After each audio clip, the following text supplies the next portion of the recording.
Hi, and welcome back to Baking Bits. It's me, Rachel, your host, and today we're going to talk about all things butter. You've heard the old adage that everything is better with butter. Well, I'm here to tell you that that is very much true. Everything is better with butter, but we also need to know when to use our butter and how. I have been researching all things butter for the last week, and I have been baking with butter and cooking with butter.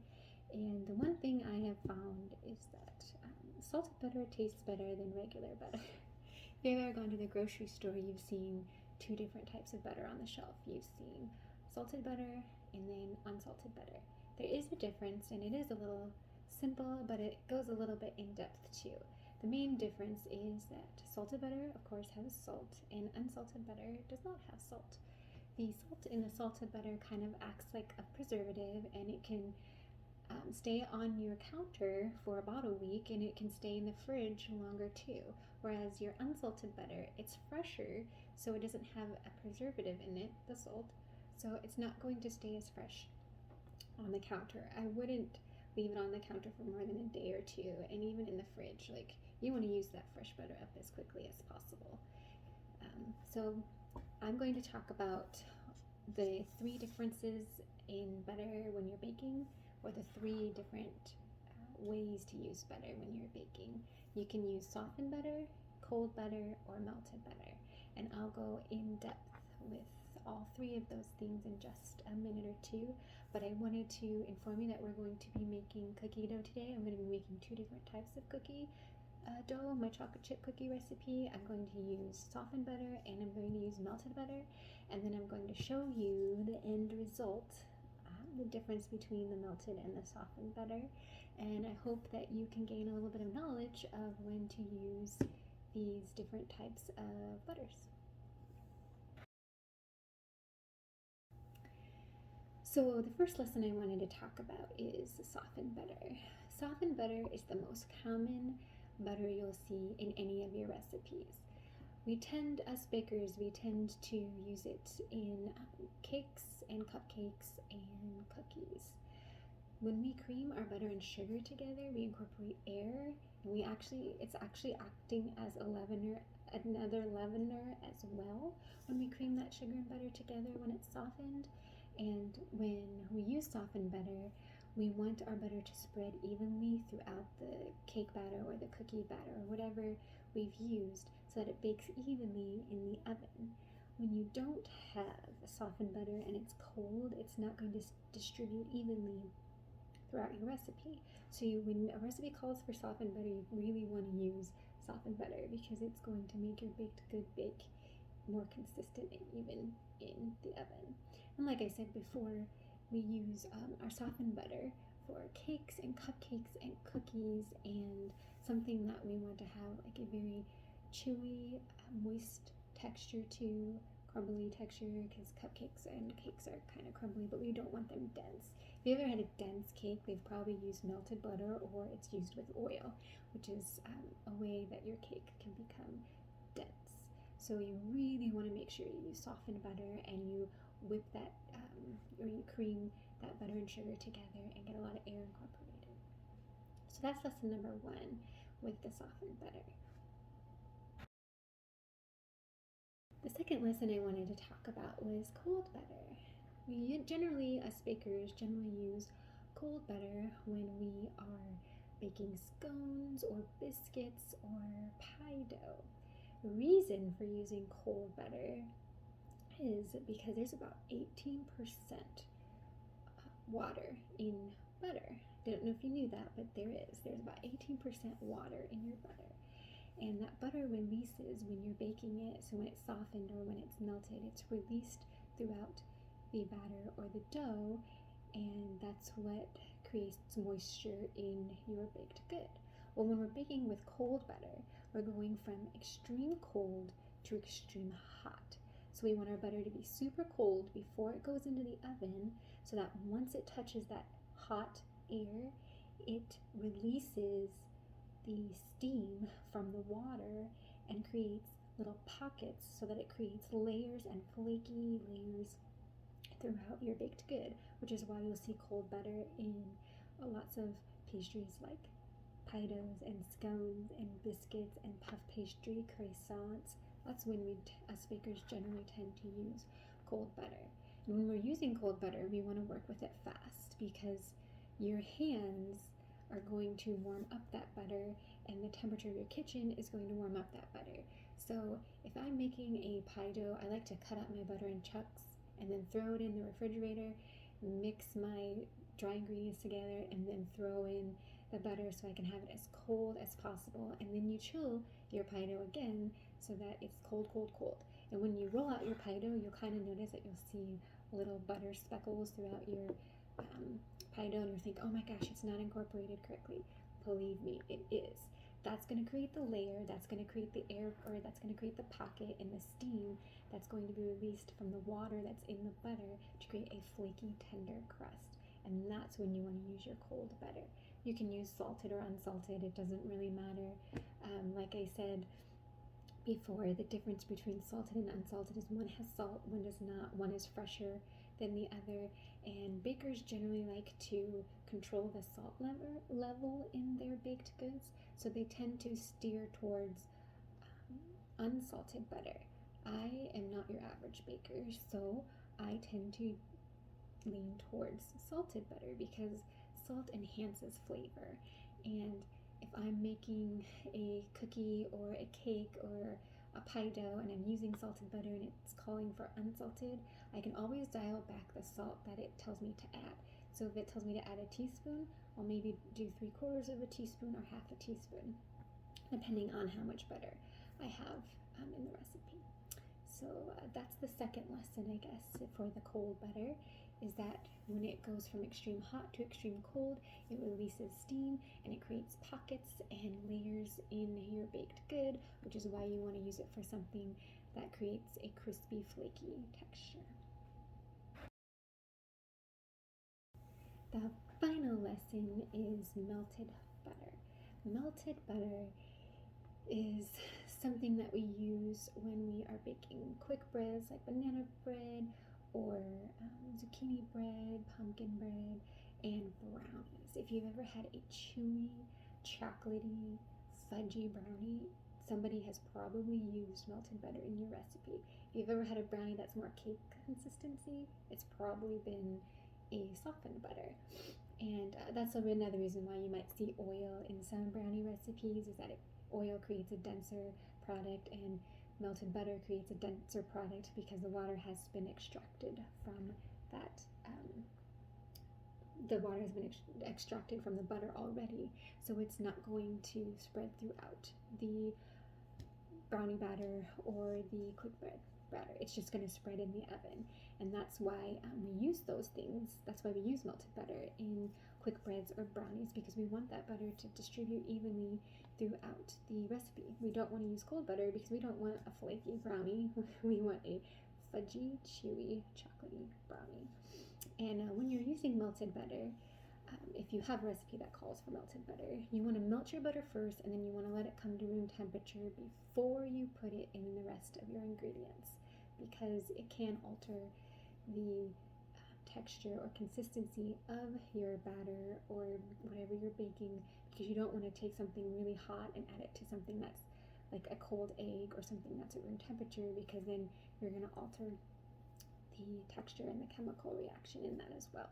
So if you ever have a recipe that calls for melted butter, it's a go ahead, melt your butter, let it cool down for a minute or two before you put it in your recipe. And so those are the three main differences that I've learned and that I've researched about butter between softened, cold, and melted. And as I've mentioned before, we're going to make a couple of chocolate chip cookie dough recipes. One is going to use softened butter, one is going to use melted butter, and I'm going to show you the difference between the two, and I hope you enjoy.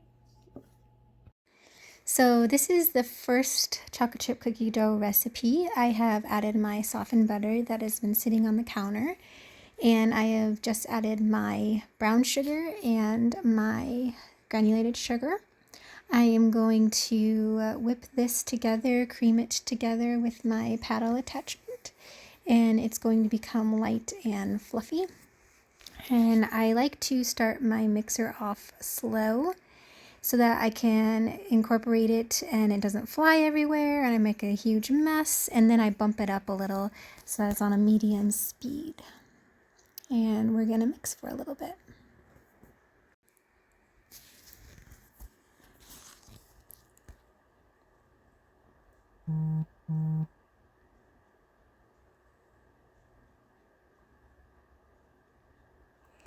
So as you're watching the mixer, I am creaming my butter and sugars together, and I'm making sure that it's light and fluffy and that it comes together, that it's not super, I don't know what the word I'm looking for is, but it's coming together. It's almost like a little ball right there. I don't want it to be crumbly. I don't want it to be separated. I want it to come together. And I always scrape down my bowl when I am creaming my butter and sugar just to make sure everything gets incorporated. And you can see that it's a little pale in texture and it looks pretty good. So now I am going to add my egg. I've got an egg and I'm going to mix that in. I don't want to overmix my egg either here because that can affect the consistency and texture of the cookie as well. But I'm going to mix it just until it's combined in that creamed butter. And you can see it come together, that it's not separated, that it forms into a little ball right here. And then I'm going to be adding a little bit of vanilla as well. I forgot to open my cap of vanilla, so I gotta get that cap off there. And then I'm going to pour in my vanilla. And one thing you should know about vanilla, while it tastes amazing in your recipes, there is such thing as adding too much vanilla. I did this one time in college. I did an experiment on cookies and I added 2 teaspoons of vanilla, a teaspoon more than it called for, and my cookies turned out super flat, and I never have flat cookies unless I'm baking with melted butter. And I researched it and found out that too much vanilla will also flatten your cookie. So make sure you add just enough vanilla to get the taste, but not too much. And then you just saw me add in my flour. In my flour mixture I had my salt and baking powder, baking soda, my leavening stuff, and the flour as well. So now I'm just going to mix that together and we will see it form into a little ball, and then I will add my chocolate chips. I'll add the rest of my flour and we will get to putting them in the oven here shortly. Just feeling the texture of my dough right here. Again, I'm just going to finish off the little flour that I had left. It's always important to pull back on your flour, as I mentioned in my other video, because you can't take away. You can always add, but you can't take away. So I'm just going to combine that little bit left right there, and then I'm going to add my chocolate chips.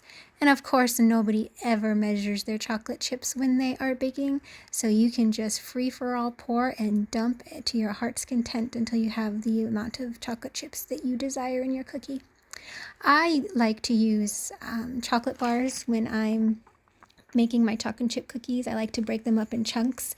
I didn't have any today, so I'm just using regular chocolate chips. But if you use chocolate bars and you cut them up, you can have a chunky, chocolatey, chewy cookie as well.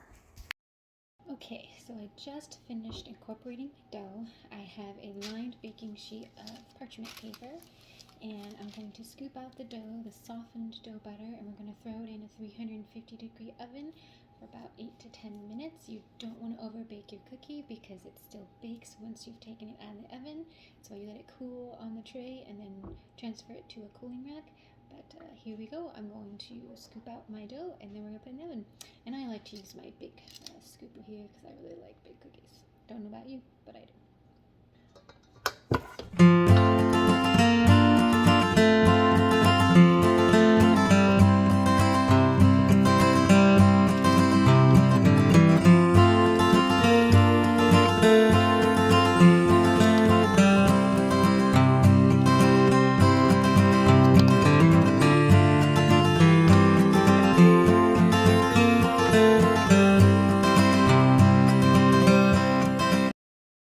Okay, so now I'm going to make the second dough with the melted butter, and then I'm going to put that in the refrigerator just so it has a little bit time to seize up. Remember, I will be altering the chemical reaction by melting the butter because I'm letting all the water out, and so I'm going to get a little bit of a denser, chewier cake-like cookie. Not really cake-like, but it's going to be a denser, chewier, fluffy cookie. So here we go.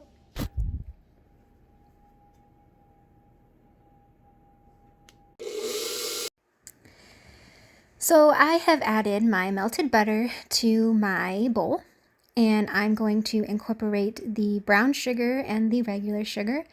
I am going to mix it, or AKA cream it together, but in this bowl you will see that it's not going to come out creamy like the other one. The other one, it kind of came together and it was a little bit pale and it had a very soft texture to it. This one is going to be a little bit darker and it's going to be gooey, if that makes sense, and it's going to look a little bit oily, and it's not going to be very fluffy. It's going to be kind of dense, and that's what's going to happen there. And just to note, I just added my egg, but when I added the sugars to my butter, don't forget I cooled my butter for about a minute or two so that it wasn't super hot, so that I could add the egg and my other ingredients. So I've just added the egg, and now I've added my vanilla. Remember, not too much vanilla because the vanilla will also create a very flat cookie, but I'm already going to have a flat cookie because I'm using melted butter, and that's what I'm expecting. So I incorporated the egg and the vanilla, and now I am adding my flour, baking soda, baking powder, and salt. And I'm just going to incorporate that and combine that before I add in my chocolate chips. And you will see it coming together kind of like a paste. That it's all because of the melted butter. And you can see that right there. I'm going to add in my chocolate chips, and then I will scrape down my bowl. I don't think you can overmix at this point because, again, we've already melted our butter and our flour is in, and I'm just going to give it a little bit of a stir. And I noticed I needed a little bit more chocolate chips, so I'm going to add a few more chocolate chips. Can't have too many of those. And I'm going to scrape down my bowl in the process, and then I'm going to give it a little bit of a mix, and then I'm going to take it out of my bowl, and I'm going to throw it into the refrigerator, and again, just let it seize up, because if I were to throw it in the oven right now, you can see how sticky and tacky it is because of the melted butter. Okay, so I just took out my second dough from the refrigerator. It's been in the refrigerator for about 30 minutes, and this is the one that we used the melted butter, and I'm going to scoop onto my parchment paper pan, and then I'm going to bake that in the oven as well. And so I've got my handy dandy scooper, my big fat one, because again, I love a big cookie. And I'm going to scoop one,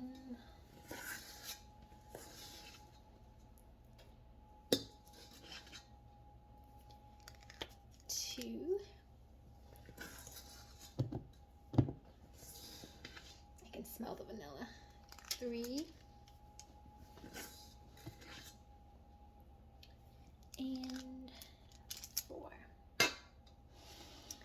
Remember, we melted the butter on this one, so I'm expecting this one to come out as a very kind of flat and chewy cookie as opposed to the other cookie. You'll be able to see the difference when I show you after this one gets out of the oven. So I'll meet you back in about 8 to 10 minutes.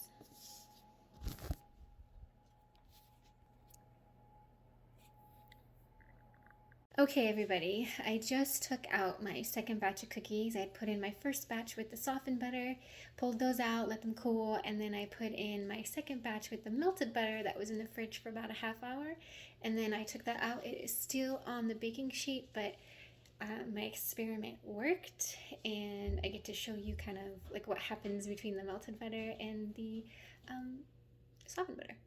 Here we go.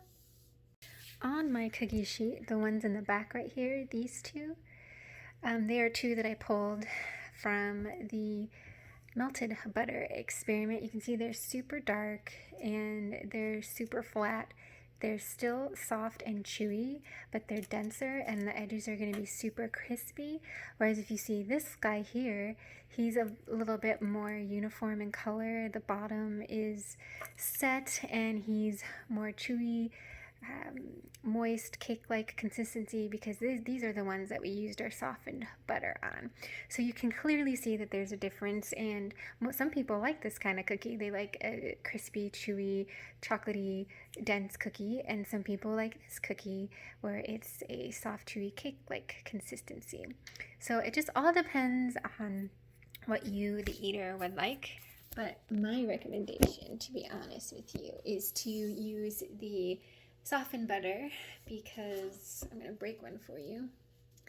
I don't know if you can see that, but it's got melted chocolate and it is just tender and delicious looking, and it's going to be delicious tasting as soon as I pop one in my mouth with some milk.